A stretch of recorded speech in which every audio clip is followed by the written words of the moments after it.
Saúdo-vos com a santa paz de nosso Senhor e Salvador Jesus Cristo.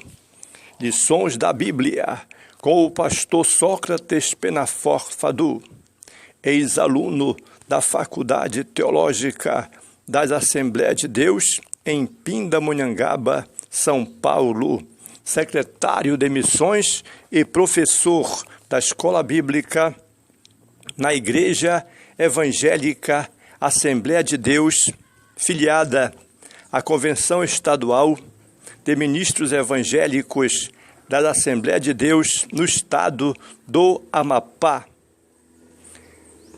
na cidade de Tartarugalzinho, na região norte da República Federativa do Brasil, sob os cuidados pastorais do reverendo Josias Dias Fonseca. A razão da nossa esperança. Lemos em 1 Pedro, capítulo 3, versículo 15.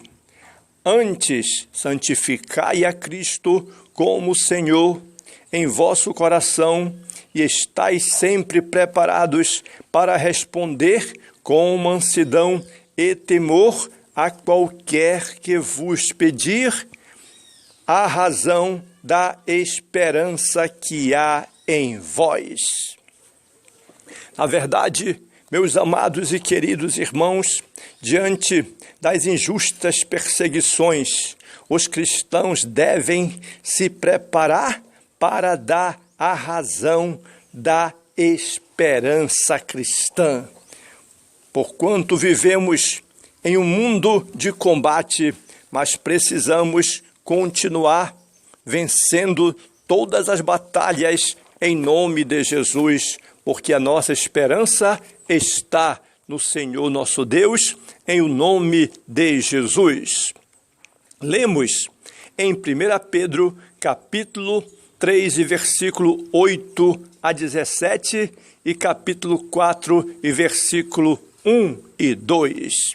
E finalmente, sede todos de um mesmo sentimento, compassivos, amoroso, amando os irmãos, entranhavelmente misericordiosos e afáveis, não tornando mal por mal ou injúria por injúria, antes, pelo contrário, bendizendo, sabendo que para isso fostes chamados, para que por herança alcanceis a bênção, porque quem quer amar a vida e ver os dias bons, refreie a sua língua do mal e os seus lábios não falem engano.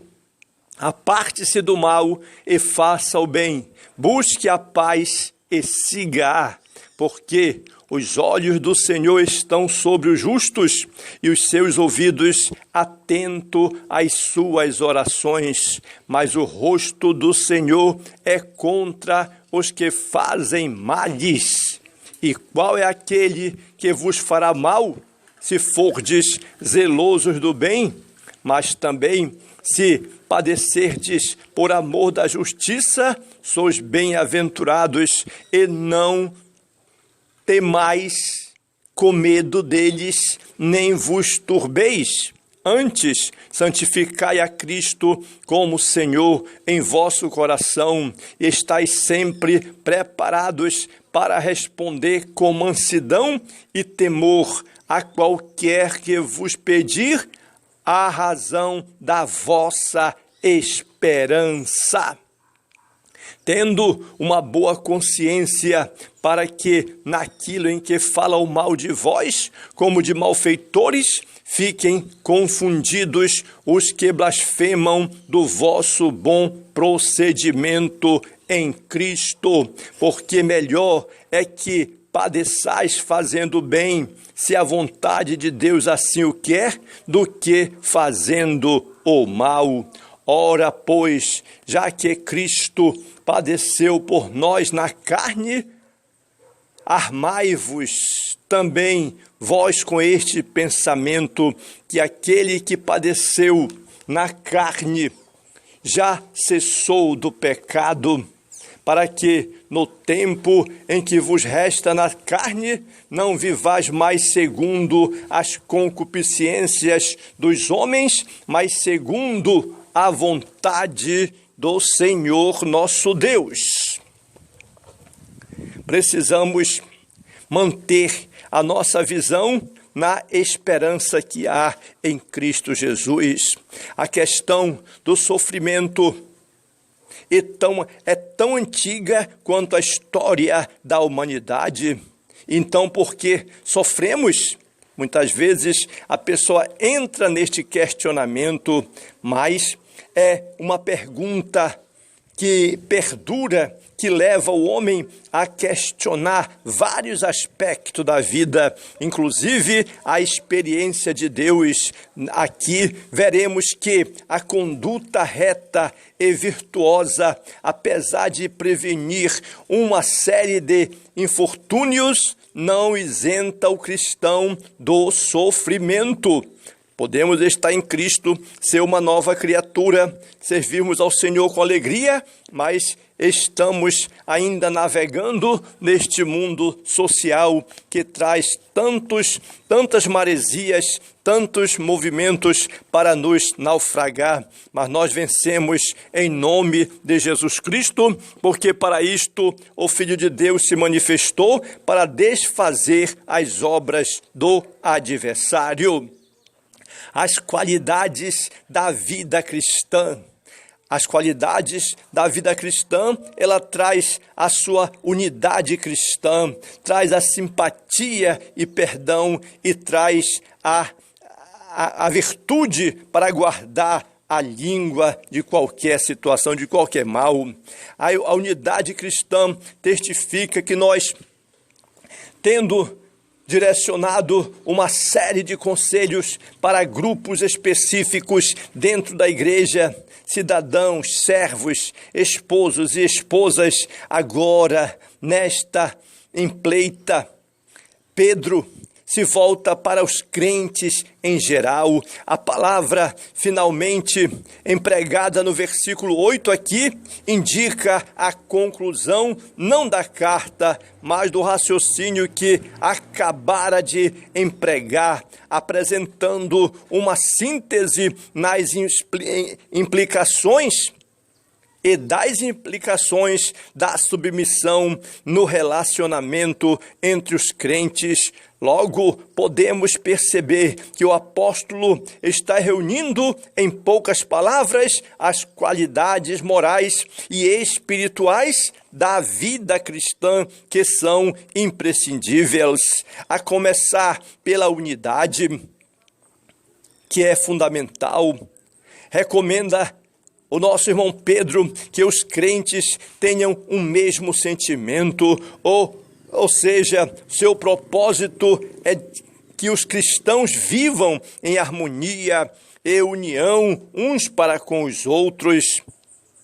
A metáfora do corpo usada por Paulo é elucidada, por exemplo, a esse respeito, aqui em Romanos capítulo 12, apesar de cada membro possuir a sua individualidade quanto à forma de operar, formamos um corpo só em Cristo Jesus. Cada parte é diferente em si, mas o corpo só funciona adequadamente se houver cooperação e relacionamento harmonioso entre todos nós, para que possamos viver uma vida quieta, pura, sossegada, dedicada a Deus e firmados na esperança. Precisamos obedecer à palavra de Deus. Dentro da qualidade da vida cristã, nós temos a simpatia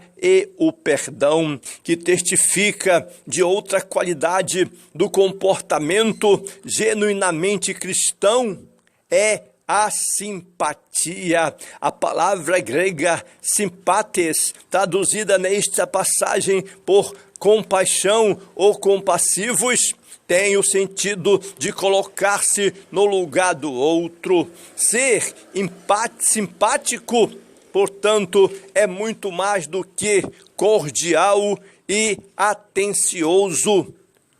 Consiste numa virtude que expressa solidariedade e compaixão pelo próximo.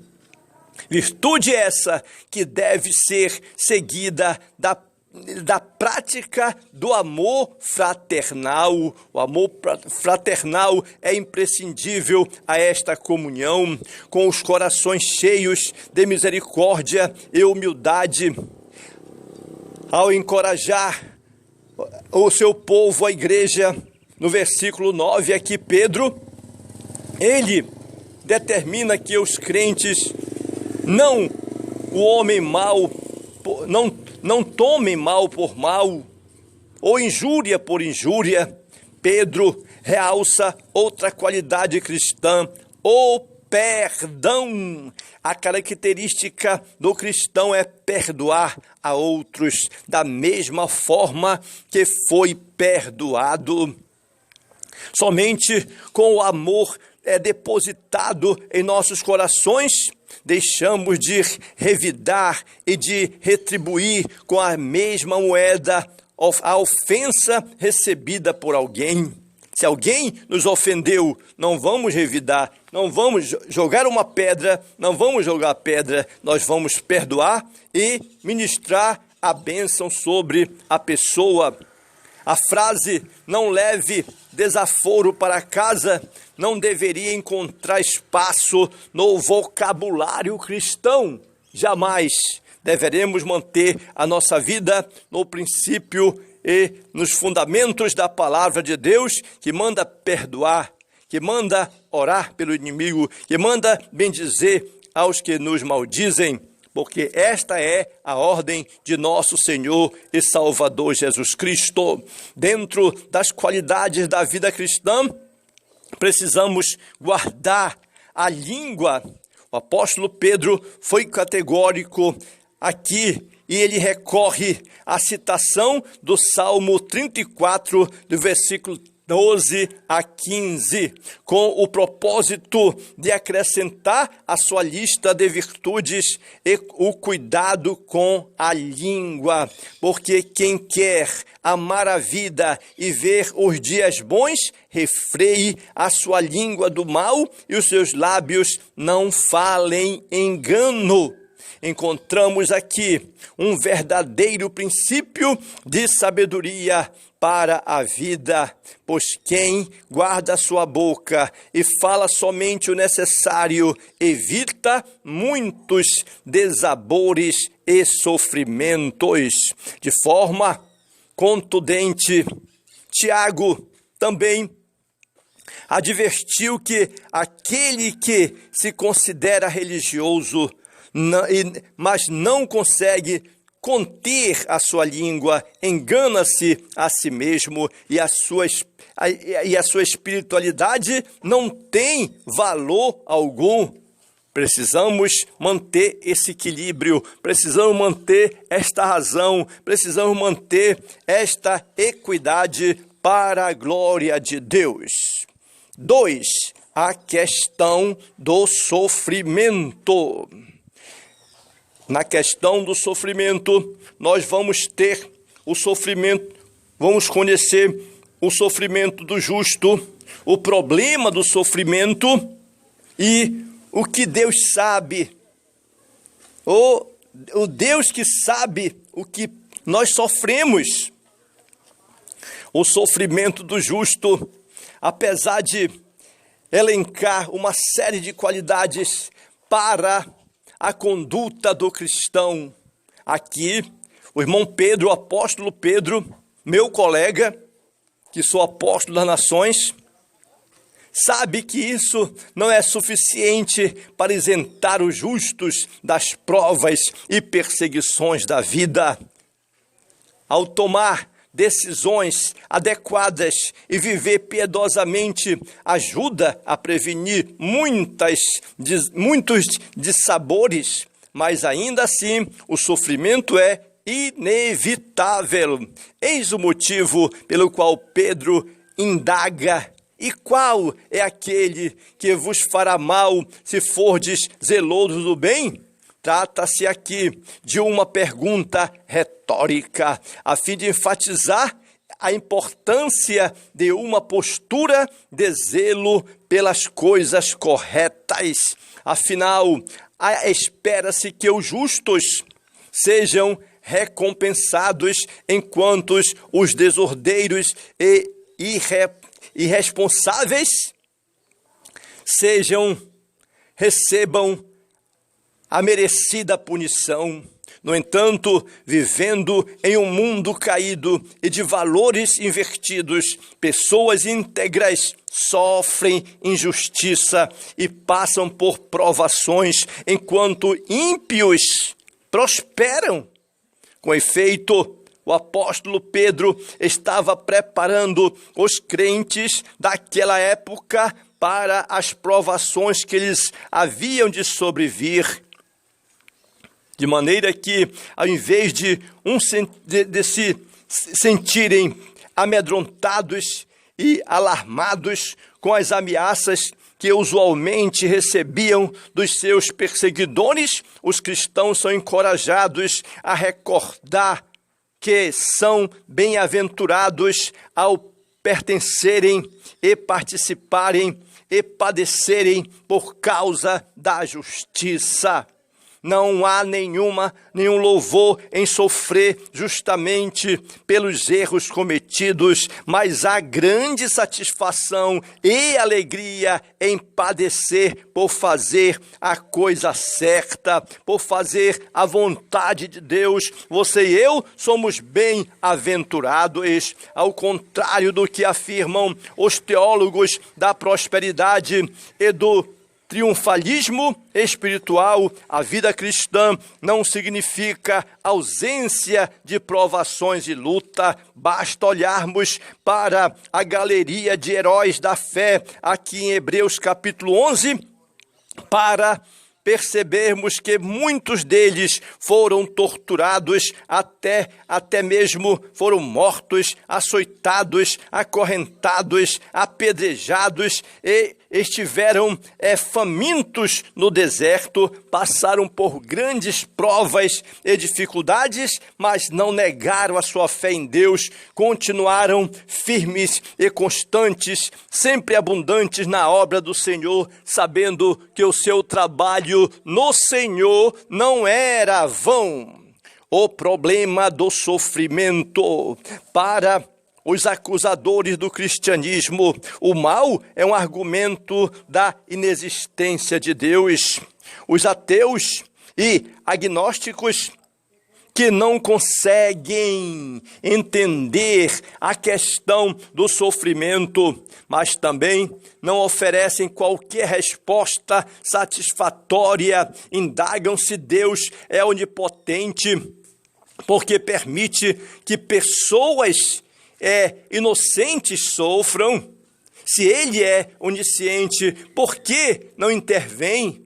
O simples fato de ser homem inquirir acerca do sofrimento, a maldade e as injustiças do mundo indica a natural percepção de que algo se encontra com defeito, fora do propósito para o qual fora planejado. Ficamos perplexos com o sofrimento, porque originalmente a raça humana não foi criada para sofrer. Deus é bom e todo-poderoso e criou criaturas boas com a capacidade de tomarem decisões livres. Todavia, o mau uso dessa liberdade levou o primeiro casal a toda a humanidade à queda. Deus outorgou o livre-arbítrio, Deus outorgou a livre liberdade para que o homem pudesse escolher corretamente. No entanto, o homem escolheu errado.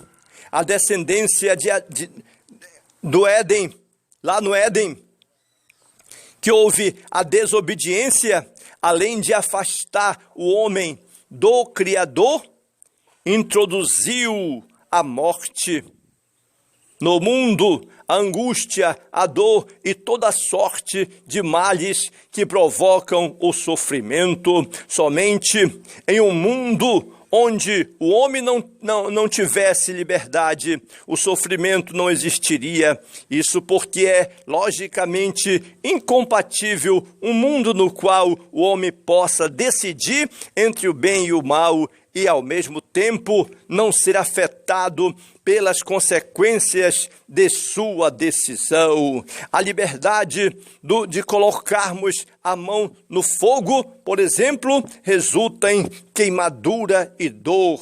A completa ausência do sofrimento pressupõe a inexistência da liberdade humana. Mas Deus não criou robôs, e sim pessoas livres. O sofrimento, portanto, além de ser o resultado da distorção da liberdade, é algo que se encontra dentro da permissão de Deus, que pode ser utilizado para ensinar e disciplinar a humanidade. Deus sabe que sofremos, além de responder a intelectualidade ao problema do mal presente no mundo, a fé cristã oferece consolação na tormenta, ainda que o homem há de passar por situações difíceis, por situações precárias, que podemos observar na face da terra, mas Deus ainda está com ele, e ainda que Deus permita o sofrimento, ele não fica indiferente à dor humana. Ou a maior prova disso é que o Pai enviou seu Filho unigênito para sofrer pelos nossos pecados, e aqui em João capítulo 3 e versículo 16, está escrito: porque Deus amou o mundo de tal maneira que deu o seu Filho unigênito, para que todo aquele que nele crer não pereça, mas tenha a vida eterna. Porque Deus enviou seu Filho ao mundo, não para que condenasse o mundo, mas para que o mundo fosse salvo por ele. Quem crê no Filho tem a vida eterna. Quem não crê no Filho não tem a vida eterna. E assim, Jesus se ofereceu em sacrifício no Calvário. E assim, a cruz é a maior prova de que Deus é sensível ao nosso sofrimento. Por esse motivo, o apóstolo refere-se repetidas vezes ao padecimento de Jesus, a fim de nos recordar de que Deus em Cristo morreu por nós. Para o apóstolo Pedro, o mais importante não é saber a causa cósmica do sofrimento, e sim como devemos reagir a ele. E isso começa com a compreensão de que Deus está ao nosso lado em momentos de angústia, de dificuldade, de dor, de carência. Logo, levando-nos a aprender com o sofrimento. O mesmo Paulo também, outro apóstolo, disse que devemos nos gloriar também na tribulação, sabendo que a tribulação produz a paciência, e a paciência a experiência, e a experiência a esperança. Temos esperança em Cristo, temos a esperança em Deus, em o nome de Jesus Cristo. 3. A defesa da nossa esperança. Em seguida, aqui o apóstolo Pedro fornece um dos conselhos mais primosos ou primorosos do Novo Testamento, no qual enfatiza o segredo para o povo de Deus enfrentar a perseguição e responder aos ataques contra a fé. Primeiro, preparados para responder diante da hostilidade. A primeira e mais importante atitude do cristão é santificar a Cristo em seu coração. Antes de qualquer coisa, Jesus deve ser consagrado e reverenciado no interior do nosso ser, na nossa vida, de modo a ocupar a primazia de nossa existência. Em segundo lugar, o crente é instado a estar sempre preparado para responder, ou seja, aqui no grego, apologia, sobre a razão da sua esperança. No original, a palavra apologia tem o sentido de discussão, de defesa e justificação de algo. Assim, alguém lhes perguntasse por que eles se consideravam cristão, um grupo inexpressível de religioso. À época, os crentes deveriam estar prontos para argumentar em defesa da fé que professavam, de tal maneira que devia ser com prontidão e deveria ser permanentemente, não importando o momento ou a circunstância em que estavam passando. Precisavam defender a sua fé, precisavam ministrar sua fé, precisavam dedicar sua fé na palavra de Deus, que é a vida eterna em Cristo Jesus. A apologia ou apologética que é cristã.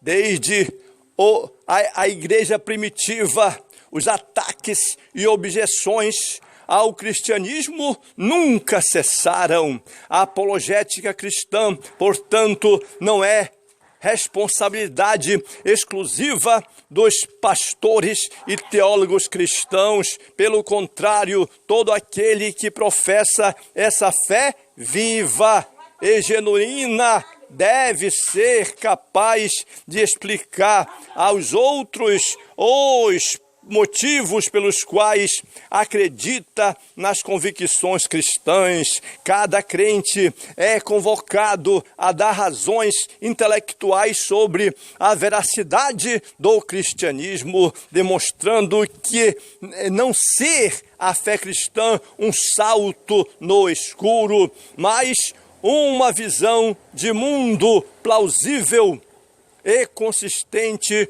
com a racionalidade. Ao mesmo tempo, o testemunho do Espírito Santo e a experiência real que sentimos em Cristo nos habilita a dar aos descrentes as razões pessoais da esperança que há em nós. Antes de sabermos,